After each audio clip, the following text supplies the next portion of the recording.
what happens after you delete Facebook, why we need to worry about the European Copyright Directive. We break down Apple's event this week, and I'll give you a first look at the new iPad mini and the new AirPods. All that and more coming up on Tech News Weekly. Netcasts you love. From people you trust. This is Twit.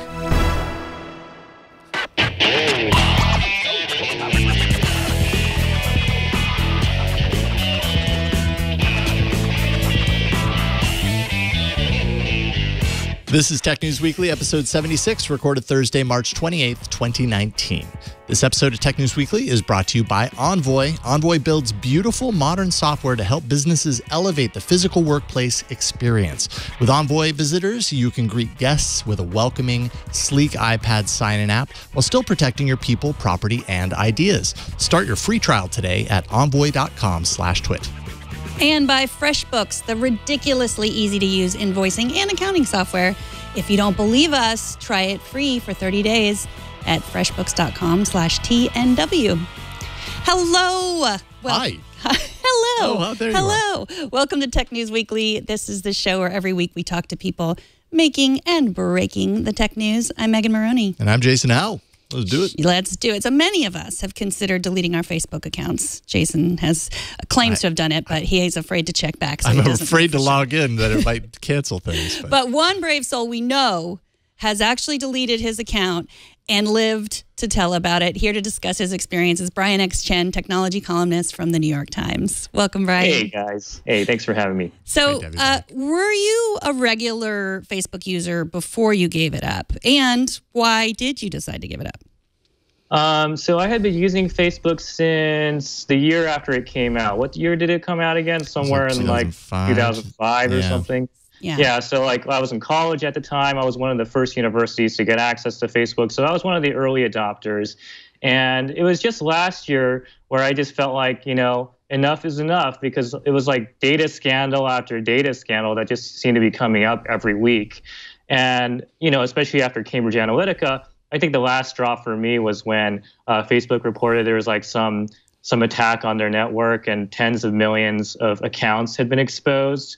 Like, this is one of many scandals last year, right? So I was just like, okay, I can't really trust this company with my data anymore. I'm just going to hit the delete button. But to answer your question, like I had been paring down on my Facebook usage overall, like over the past couple of years, because I just felt that I was getting less and less joy from using the service. I just felt that, like it was just people who I barely knew or barely know anymore. I barely talked to from college and posting about political news and all these things. And I just didn't really want to participate in it anymore. So I had been thinking about it for a long time, deleting it, that is.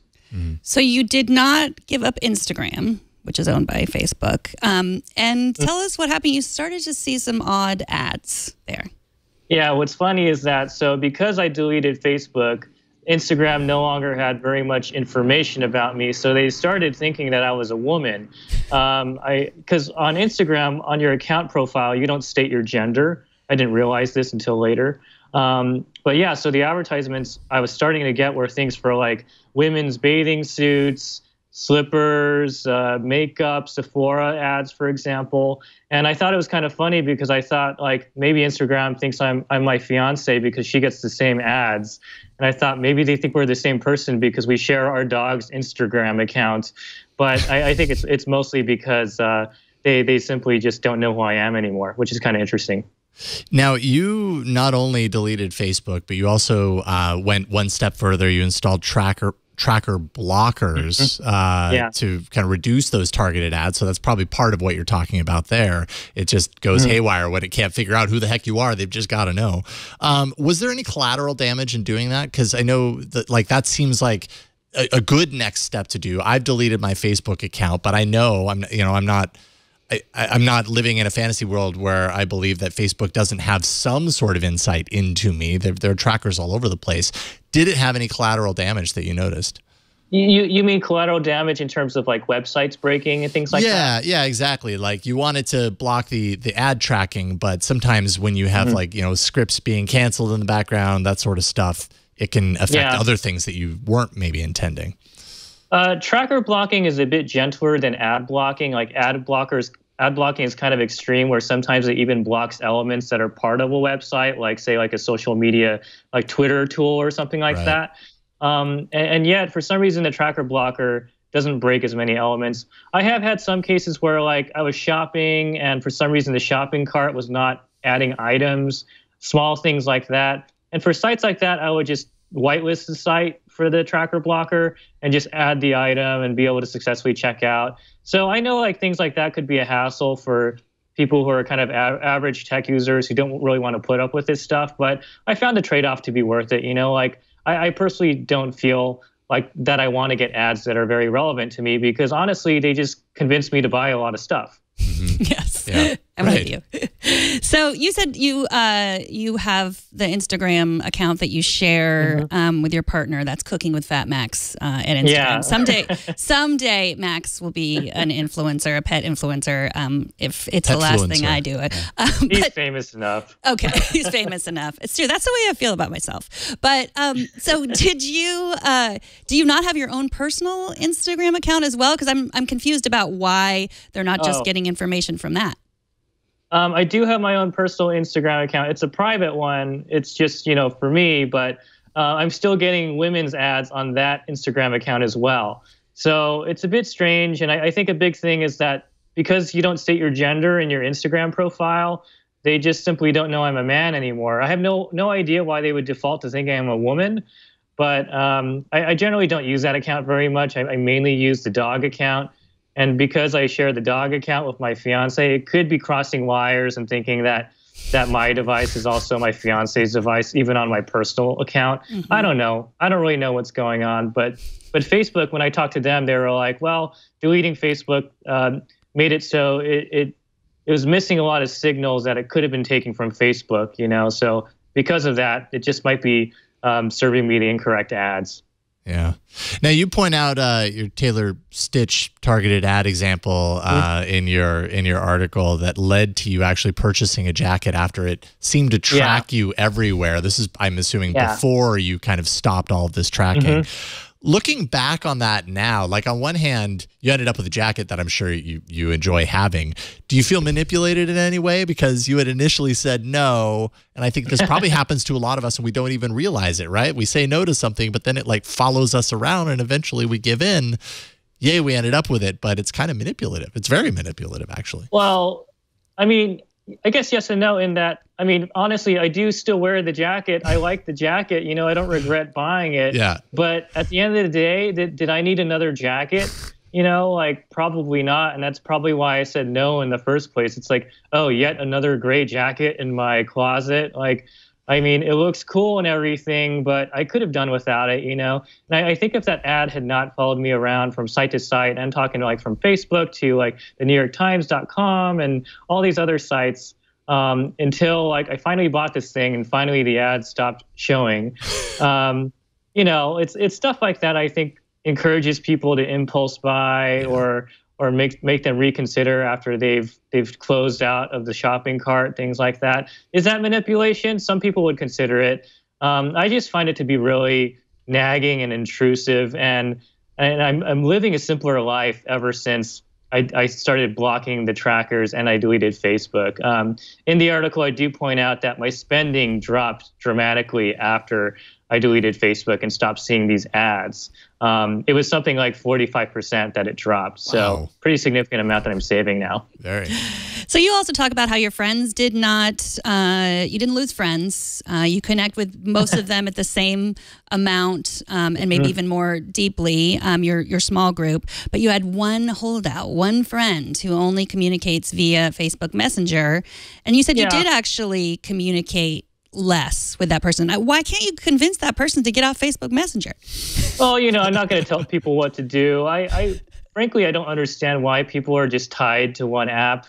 Maybe it's just too much for people to have several apps, like for messaging. Like I personally have like 6 or 7 messaging apps because I have to use private messaging for journalism and all that stuff. But maybe for average people, they're just like, well, I want to use one app. Most of my friends are already on here. Why should I download another one? So, like I'm not going to tell people they're doing the wrong thing by staying on Facebook. I know that people have their reasons, But yeah, it's a bit disappointing that I lose touch with like that one person. But you know, still we're friends, and like if we see each other in real life occasionally, you know, we'll still chat it up, and it's still the same relationship we always had. We just don't have as much small talk in between. Do they know that you're the personal technology columnist for the New York Times? I mean, that's your job to tell people what technology to use. Yeah, I mean, they know that, but it can get obnoxious, right? Like when some guy's just like telling you what to do all the time. So I try to scale it back. I guess so. And someone's pointing out in the chat room, which we should point out, that you don't need to have a Facebook account to have a Facebook Messenger, but that's their way of getting more of your information. I mean, they want that so that if you're like, well, I don't use Facebook, but you don't need it for Facebook Messenger. I think technically you need an account, but you can deactivate the account and still have Messenger. But I think technically you still have an account. So there's still ways for them to track like your personal data and follow you around. So that's the distinction I would draw. Yeah.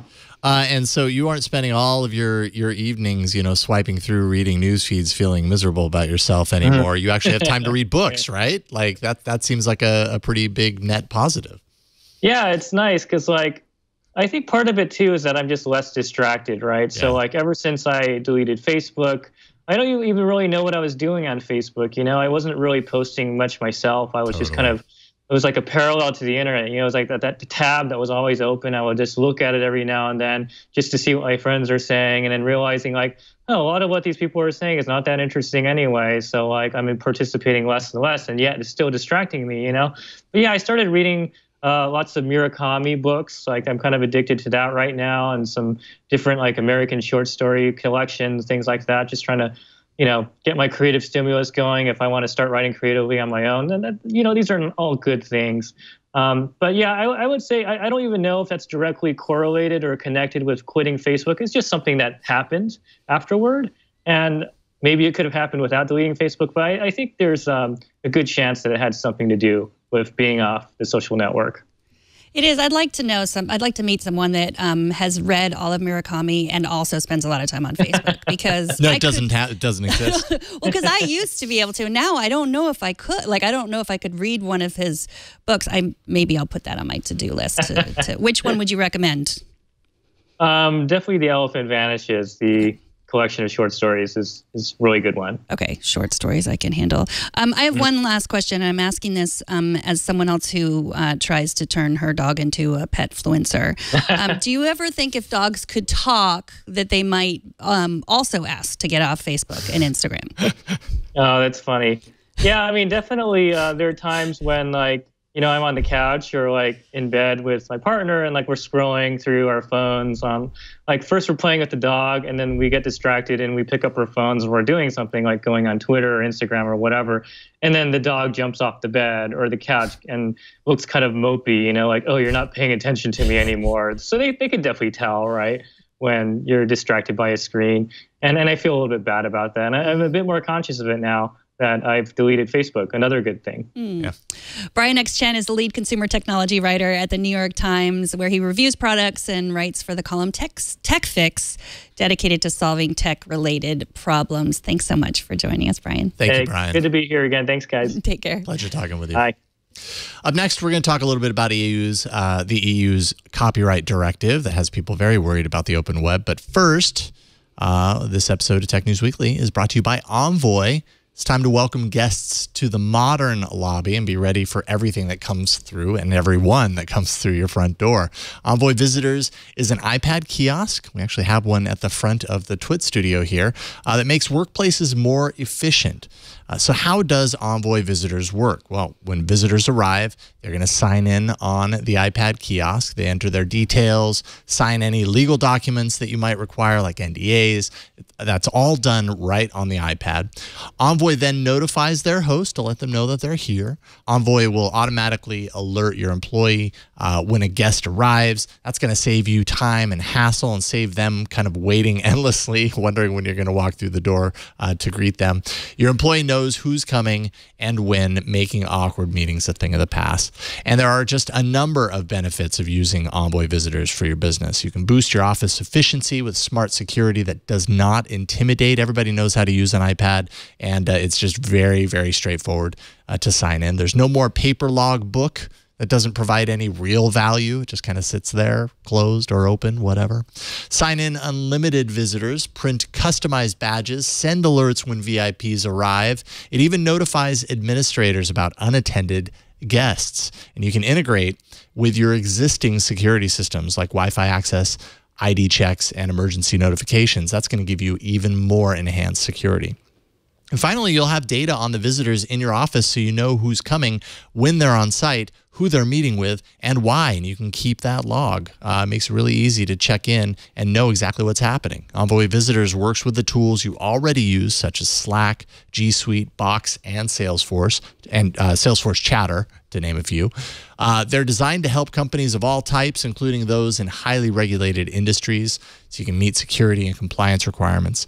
Join companies like Nike, Pinterest, and Spotify that have worked with Envoy to welcome over 30 million visitors to their businesses. Protect your business, your people, your property, and your ideas the welcoming way with Envoy. See why 10,000 workplaces worldwide choose Envoy to make a great first impression. Go to envoy.com/twit and start your free trial today. That's envoy.com/twit.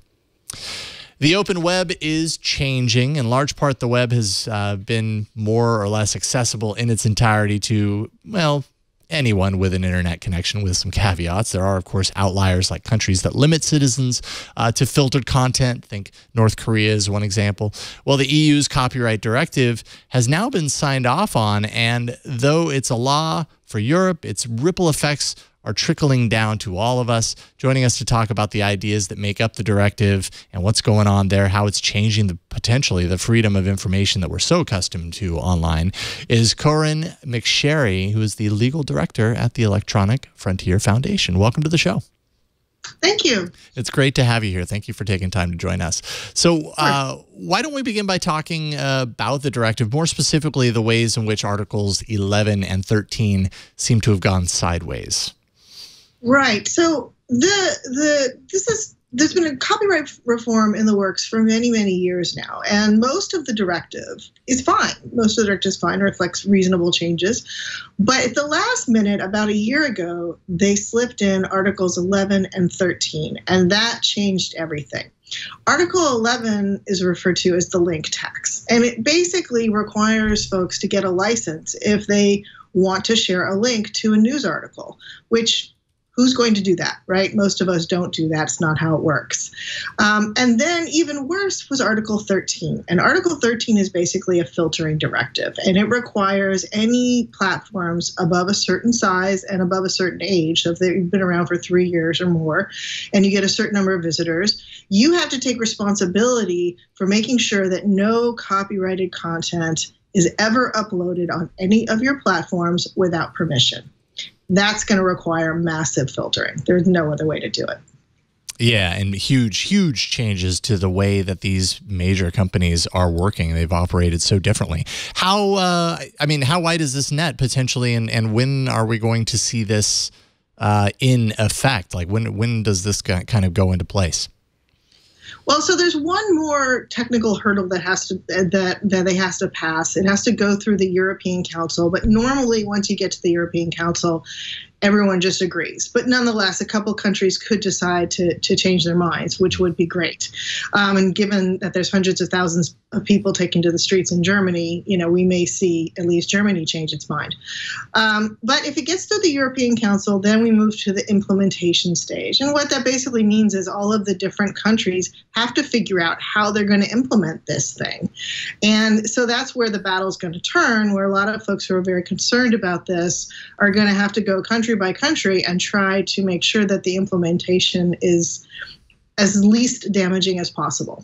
So will it be different per country? Like, can Germany to implement it differently than, say, France will? Yes. But the problem is, for a company, if you operate all over Europe, if a given country passes particularly strict mechanisms, you're going to probably want to just comply with that across the board, as opposed to complying with the lowest, the simplest and least rigorous mechanism. So that's going to mean you're going to lean towards maximum filtering, if that's what a country like France most likely requires, because it's too hard to to make sure that you implement, different approaches across all of the different countries. It's pretty challenging to do that. And remember, if you don't do it right, you're facing a world of legal hurt. And then for users, let's say users in the U.S., obviously the show that we do here is based in the U.S., is anyone here running the risk of seeing or noticing any changes to the content that they're used to seeing because of these changes in the EU? Like, obviously these companies are going to have to make decisions around that. Like, do we just, conform everything to the same standard, or do we share differently? But like you're saying, that's a huge technology hurdle for them to tackle, right? Right. And we're for sure going to see a lot of pressure to just have one big set of filters to rule them all.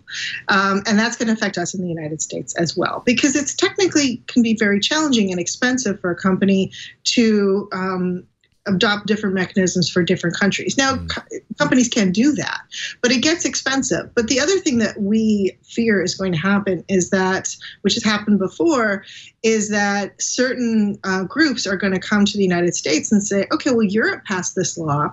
Why don't we do the same thing here in the United States? And then we can harmonize around the world legally as well as practically. So that's something that we would really not like to see. We think it's bad enough in Europe. We certainly don't want to import this bad idea to the United States as well. So we don't want to like Chicken Little, the sky is falling this, but want to take it as seriously as we need to. And I think the EFF does a really good job of that.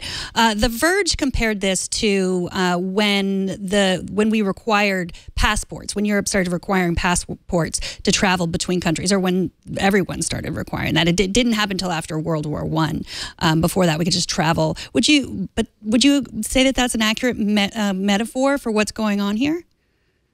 Well, I think we're looking at potentially a pretty fundamental change. YouTube, for example, has had what it calls a content ID filtering mechanism in place for about a decade now. And the sky hasn't fallen. But what has happened is we have 10 years of lots and lots of lawful content being taken down and identified as infringing when it wasn't. So based on that, what we know is that's what's going to continue to happen, and just going to happen on a broader scale as more and more companies feel like they have to implement the same kinds of systems. And which is why a lot of people raised this question and protested against Article 13 in particular in Europe, because they knew that this was going to have a profound impact on online speech. The thing that happens, unfortunately, way too often is, in the name of stopping copyright infringement, we take down all kinds of non-infringing activity as well. And it's interesting to me because one of the things that happened, the problem is they pushed it through so quickly, but a number of creators realized the potential problems of this for them, for small creators getting their content up. And they realized this wasn't going to be good for them either. And so they came out against it, but it was too late. We're seeing that here at our network. We've been covering Apple since for 14 years, and covering it with video for almost as long. And just recently, our content has been taken down because we've shown, a 1 or 2 minute clip of an Apple event while we're talking about it, and it's been taken down, and that hasn't happened. Do you think that they're enforcing these content ID? They're just algorithms. I'm sure it's not a person sitting there like deciding to take it down, but do you think they're using them more strongly? Yeah, that's precisely the point. It's they have to rely on automated filters. It's the only way to do it cost efficiently, right? If you really go, especially if you're under pressure with the threat of a copyright infringement lawsuit, if you're not perfect in taking everything down. So you try to set up filters, and filters aren't very good at figuring out things like fair use, like when you're including a clip and commenting on it. That's a fair use. It's legal under U.S. law, but it's really hard for the robots to figure out that that's actually what's happening as opposed to something that's infringing. You obviously specialize in IP and intellectual property, open access, free speech online. Was there a reality? Did you take this seriously ahead of time? Did you see this coming? What were your thoughts when you saw that this had passed, these two articles? Well, So we saw this coming. We've been part of the fight against it over the past year. But as I was mentioning, one of the things that happened is these two terrible articles got slipped in kind of the last minute. This thing's been negotiated for years. And it was only just about a year ago that we saw Article 13 and 11 get slipped in. And then we all geared into action. It took many people by surprise. And there were many points at which we thought we would be able to stop it because so many people were coming out against it, like Tim Berners-Lee and lots of creator groups and all kinds of activists, so many people coming out against it. We were pretty hopeful that we could stop this thing.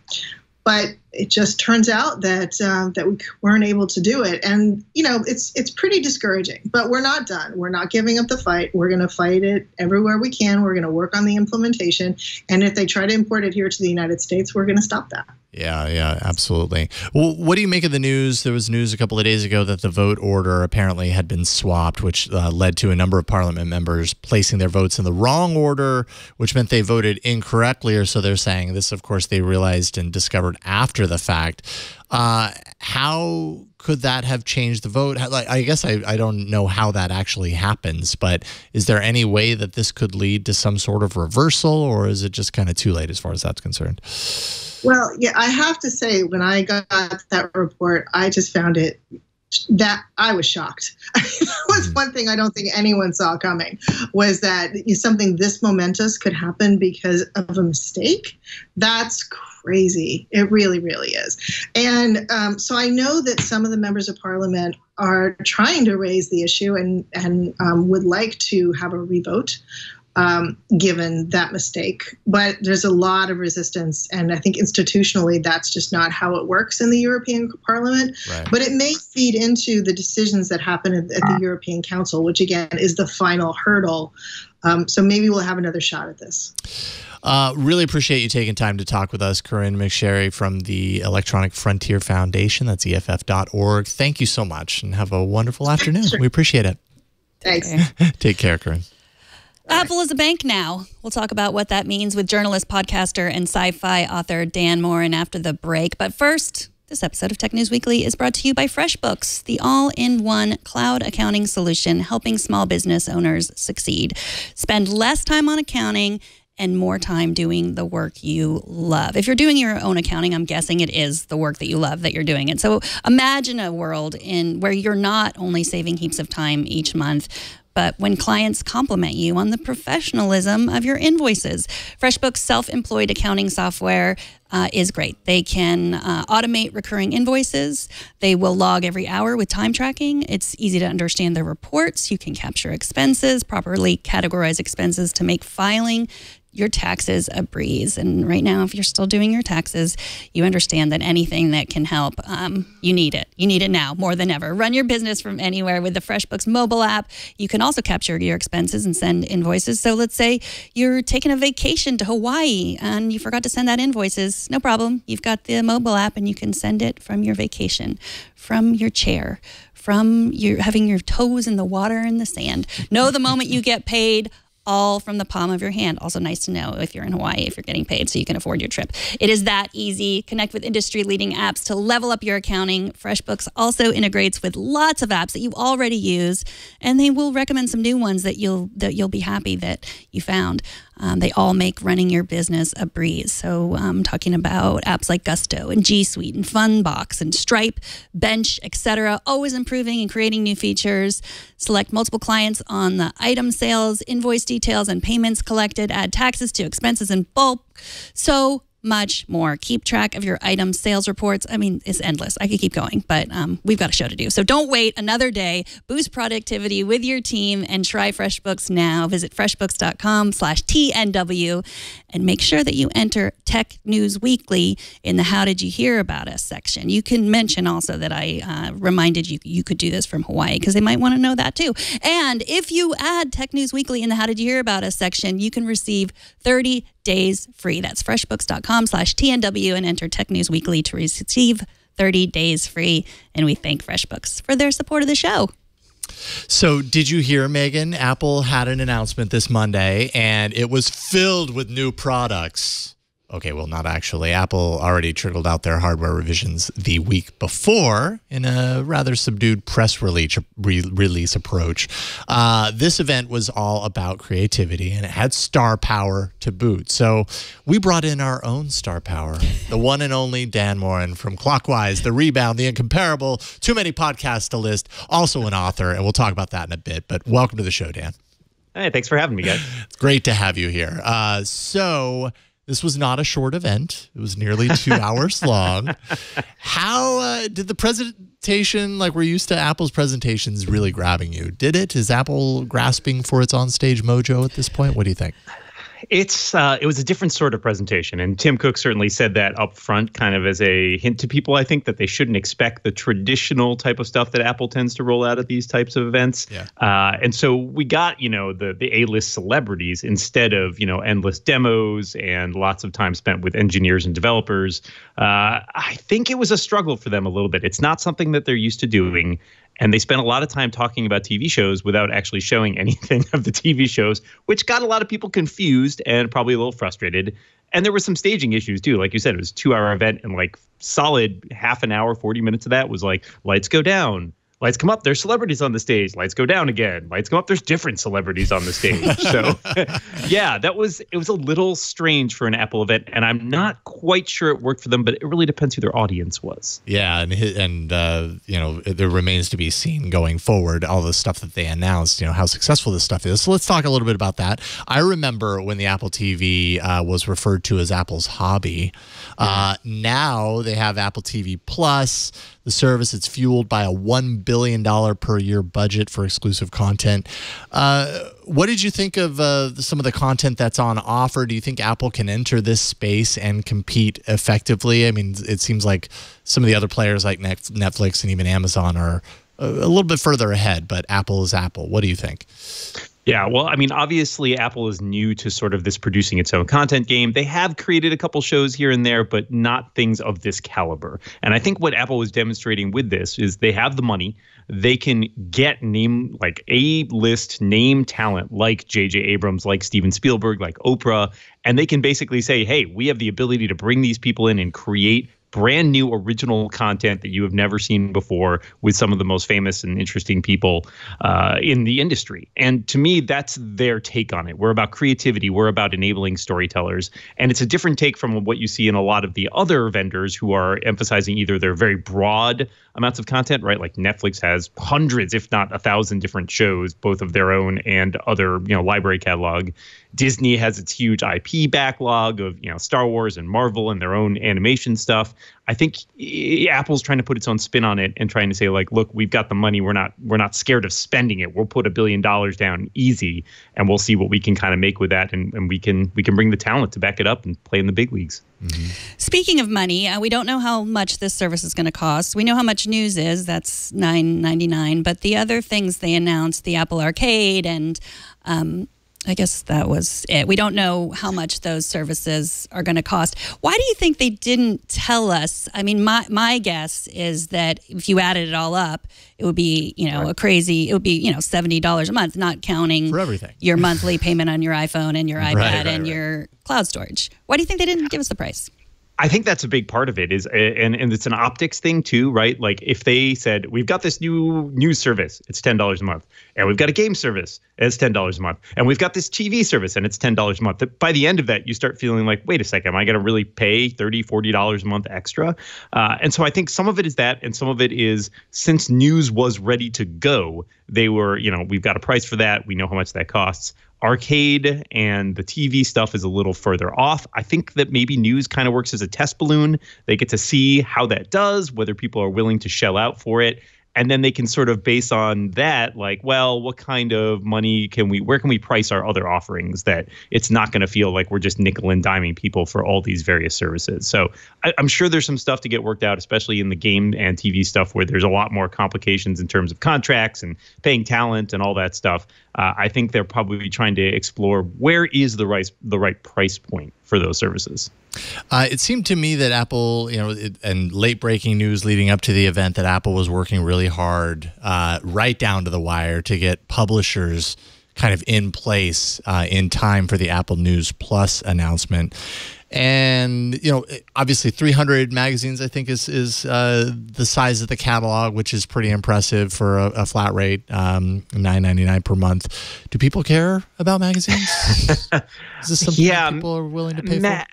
Magazines are tough. And I think that's a reason so many of them were willing to take that supposed 50-50 split, is because they've had a hard time converting to digital payment, essentially. Absolutely. Some of the newspapers, the Washington Post, the Times, the Wall Street Journal, which is sort of part of this deal, but not entirely, they've had better luck converting subscribers into paying customers.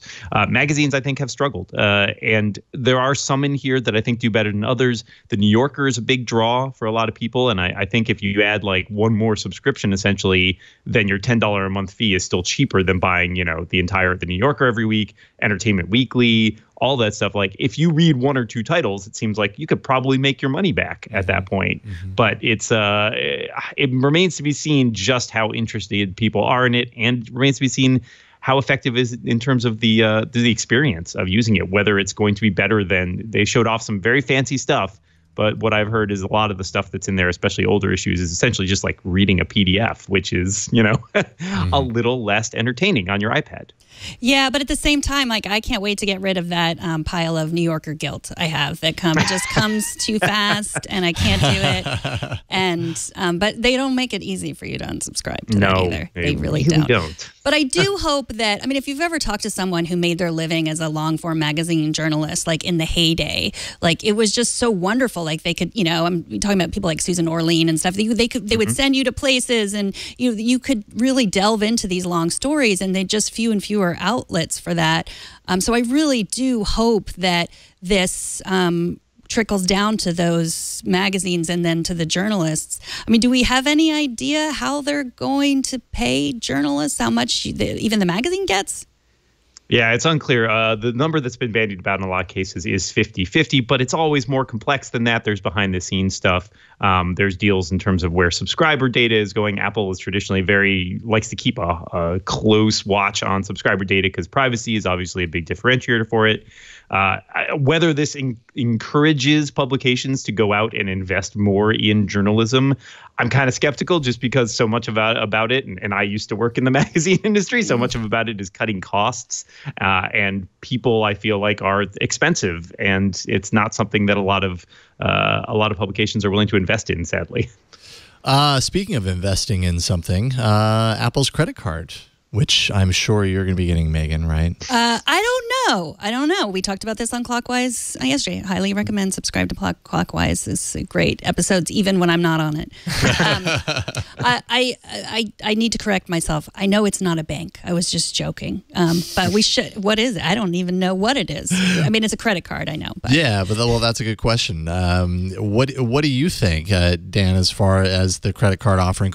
Tim Cook says it's the biggest change to credit cards in 50 years, which is a bold statement. But, daily cashback feature, there's some interesting facets to this. What are your thoughts on it?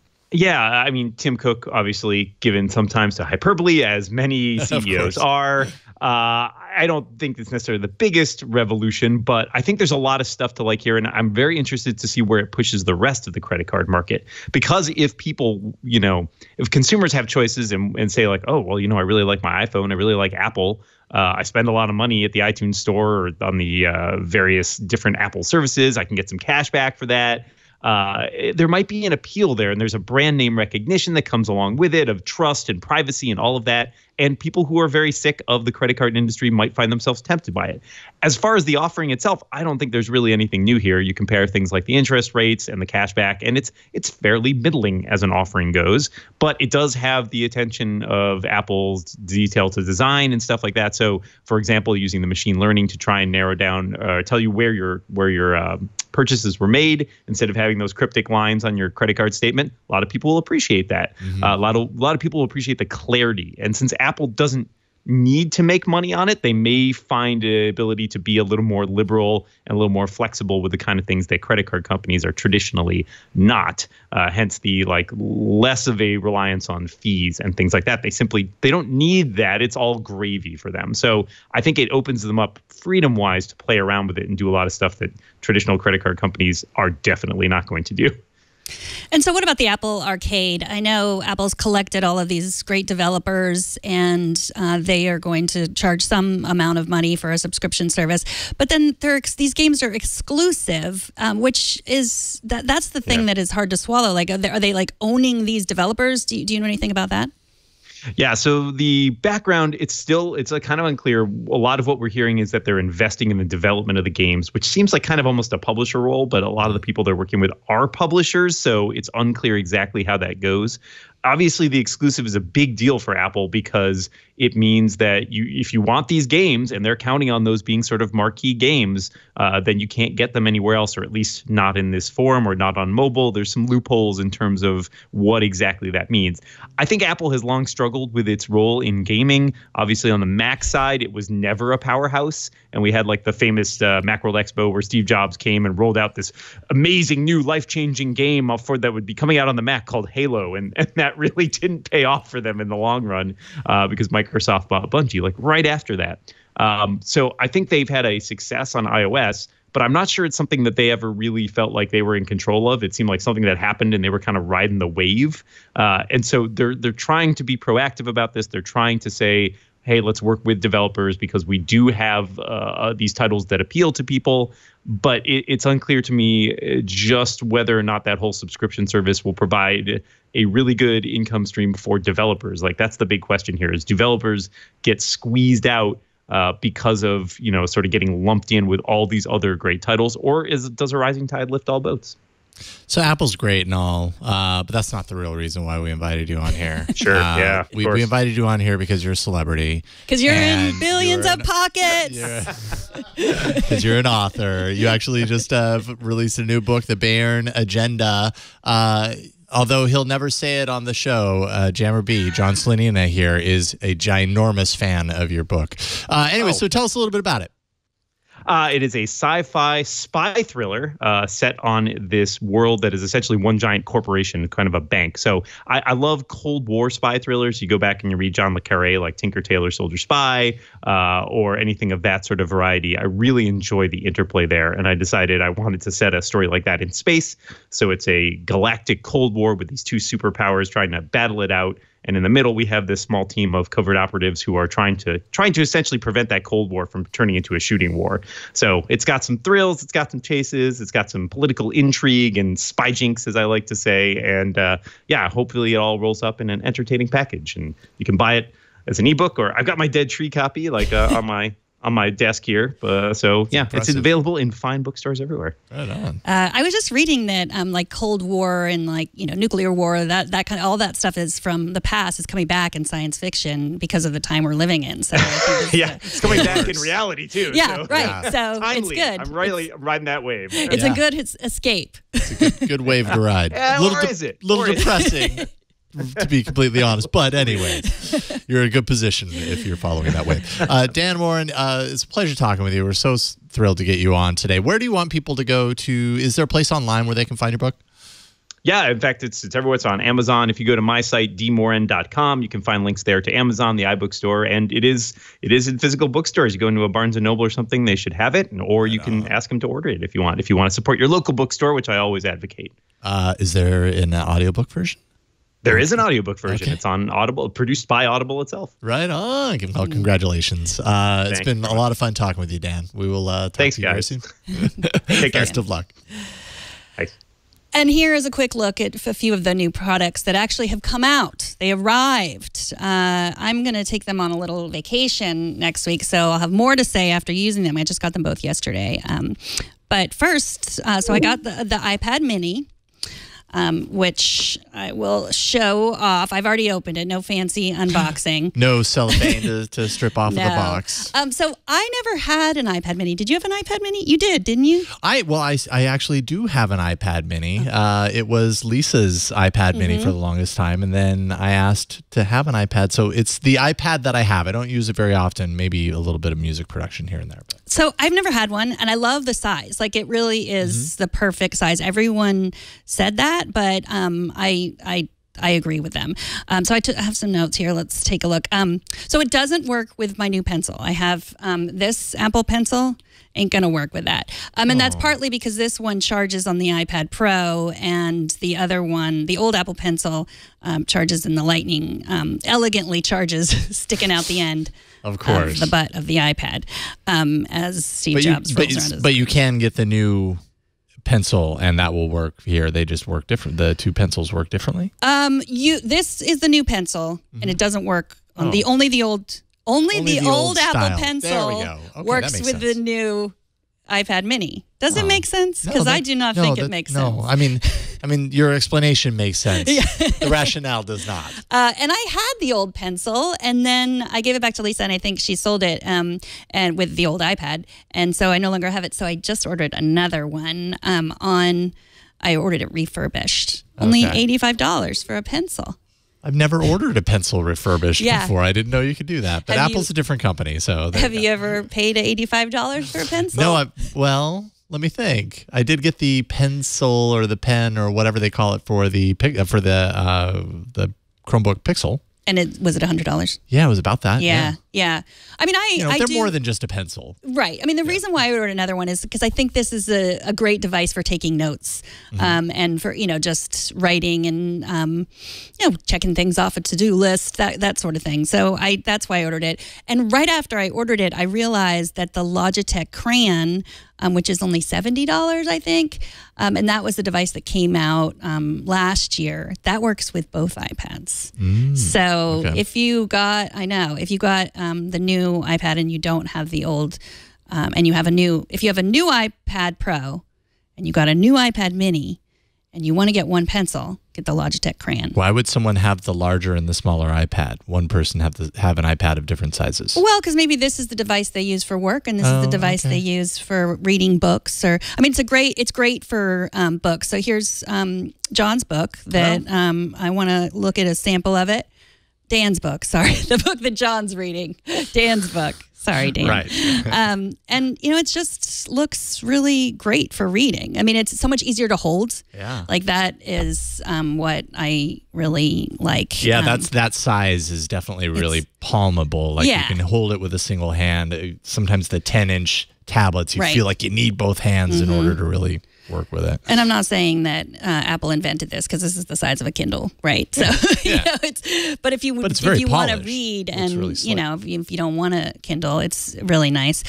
Good for like watching movies. Let me show you what it has. It has a headphone jack. Have you seen those in this lately? I have. The Galaxy S10 that I'm reviewing. Yeah, I haven't regular headphone jack. Seen them lately. So it has 10 hours of battery life. I wish everything was USB-C, so I'm kind of bummed that this is Lightning. But I certainly have lots of things that are still Lightning. So I am, including my iPhone. So I'm okay with that. That gives Apple something to update on it the next time it updates. Right. Exactly. Yes. And it did go backwards. Also, it has a home button, so that is something. And I did not miss the home button, actually. Having it back was not that great. So the form of this iPad is exactly like the last iPad Mini that was last updated in 2015, the iPad Mini 4. So the insides are what's different. So it has the A12 Bionic chip, and with Apple's neural engine, so it's faster. So I could read this book really fast if I wanted to. Done. Oh, wow. That's a talent. It has a 7-megapixel front camera. It has a rear camera, too. I guess it has a rear camera, or selfie camera. The front-facing camera is 7 megapixels. And, so I'm going to use it this week. Cool. I don't have a case for it yet, which is a little bit disturbing. But be careful. I know. Don't give it to me. I will surely drop it. Yeah. I'm sure I have some case that will be, not a form-fitting case, but some like little sleeve that it can go in. I like it. Yeah. It's nothing revolutionary, but I do like the size. And it's nice that Apple finally came around and updated it, because I think that's a size that people by and large do like and do want a newer version of if the last version was 2015. That's quite that a lot has changed in Apple's products, right? And everybody, technology-wise, everybody thought it was dead. Like that. No, even I said like they're not going to make another Mini. Get over it, people. Do your crosswords on your phone or your iPad and move on. But they did. They said people kept buying them. So right. Yeah, exactly. They had a reason to. So that's the iPad Mini, a fuller review coming. And then here are my old AirPods, and here are my new AirPods. Wow, your new AirPods look more like a box. Yeah, they do look more like a box. Okay, so let's magically unbox these AirPods. They don't really call them AirPods 2. They're AirPods 2nd generation. And you will see that they look a whole lot like the first generation. In fact, you could confuse them. The only difference is this little charging light right here. And so I will show you the magic. I have a little charger here.